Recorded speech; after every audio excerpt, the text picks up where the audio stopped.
बात करते हैं प्राण प्रतिष्ठा यानी इनॉग्रेशन ऑफ राम मंदिर, जो कि 22 जनवरी को होने वाला है।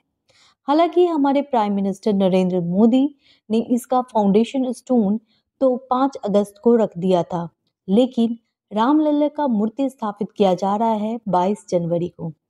राम मंदिर से रिलेटेड एक बाबरी मस्जिद वर्सेस राम मंदिर इशू काफी ज्यादा न्यूज में है, तो चलिए जानते हैं। राम मंदिर बाबरी मस्जिद इशू एक रिलीजनल सेंटिमेंट इशू है, जिसे चीफ जस्टिस ऑफ इंडिया ने भी माना। इसके अंतर्गत बहुत सारे इंपॉर्टेंट पहलू है, इंसिडेंट है, चलिए जानते हैं। जैसे कि राम मंदिर का बनना, माना जाता है कि 1990 में कुछ वॉलेंटियर ने बाबरी मस्जिद के अंदर प्रवेश किया और उसे तोड़ने की कोशिश की। 6 दिसंबर 1992 को राम मंदिर के लिए लाल कृष्ण आडवाणी, जो कि एक बहुत ही इंपॉर्टेंट लीडर बीजेपी के माने जाते हैं, उन्होंने रथ यात्रा निकाला। ये रथ यात्रा काफी न्यूज में था उस टाइम और पूरे देश में इसे कवर करने की कोशिश की जा रही थी, जैसे कि कोयम्बतूर, बैंगलोर, हैदराबाद, नागपुर, झांसी, ग्वालियर, गाजियाबाद, चंडीगढ़ और अमृतसर में इसका पहला रैली निकाला गया। फेज 1 और फेज 2 में 2 पार्ट में रैली निकाली गई थी। जो सेकेंड पार्ट था उसमें आगरा, लखनऊ, अयोध्या, पटना, रांची, कटक, पुरी तक जाने की बात की गई थी, लेकिन उस समय पटना में इसे रोक दिया गया था। ये मैटर इतना बड़ा मैटर था कि इसमें सुप्रीम कोर्ट को भी हस्तक्षेप करना पड़ा। इलाहाबाद हाई कोर्ट ने बहुत ही इंपॉर्टेंट जजमेंट दी 2010 में। ये जजमेंट क्या है, चलिए जानते हैं। इलाहाबाद हाई कोर्ट ने बताया कि राम मंदिर जो है उसे बनना चाहिए या नहीं। बाबरी मस्जिद के सेंटर में ऐसा माना गया कि रामलला है और आर्कियोलॉजिकल सर्वे ऑफ इंडिया को इससे रिलेटेड सर्वे करने का हुक्म दिया गया। 2010 के करीब में आर्कियोलॉजिकल सर्वे ऑफ इंडिया ने एक रिपोर्ट भेजी। उस रिपोर्ट के आधार पर इलाहाबाद हाई कोर्ट ने कुछ जजमेंट सुनाया।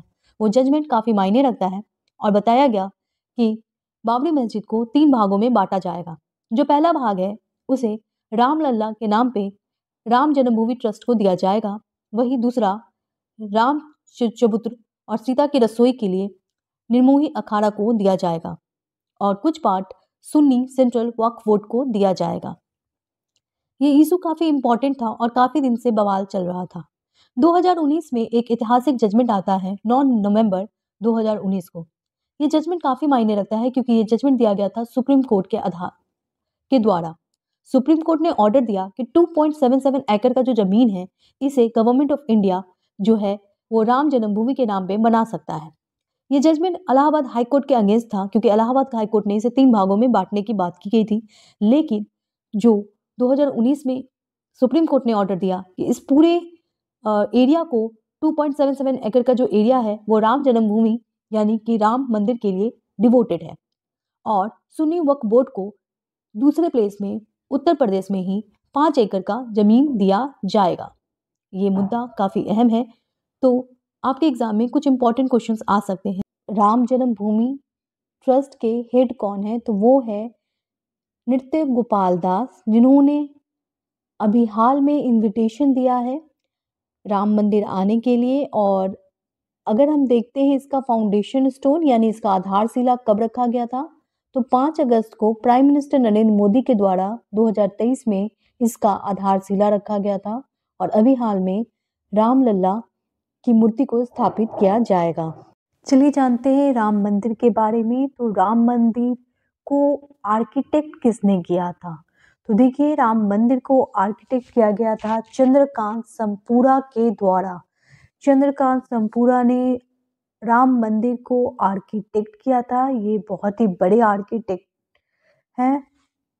और अगर हम राम मंदिर की बात करें तो राम मंदिर का आर्किटेक्चर कैसा है, तो राम मंदिर का आर्किटेक्चर नगाड़ा स्टाइल ऑफ आर्किटेक्चर है। इस तरह के सवाल आपके एग्जाम में आ सकते हैं। और अगर हम राम मंदिर की बात करें तो यहाँ पे 5 मंडप बनेंगे। एक तो राम लल्ला का मूर्ति जो है वो सेंटर में लगेगा और अलावा 5 तरह के मंडप बन रहे हैं। नृत्य मंडप, रंग मंडप, सभा मंडप, प्रार्थना मंडप और कीर्तन मंडप।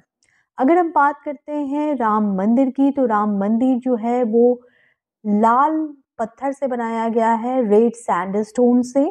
जहाँ पे आपने देखा है उत्तर प्रदेश में बहुत सारे जो मॉन्यूमेंट है वो लाल पत्थर से ही बनाए गए हैं।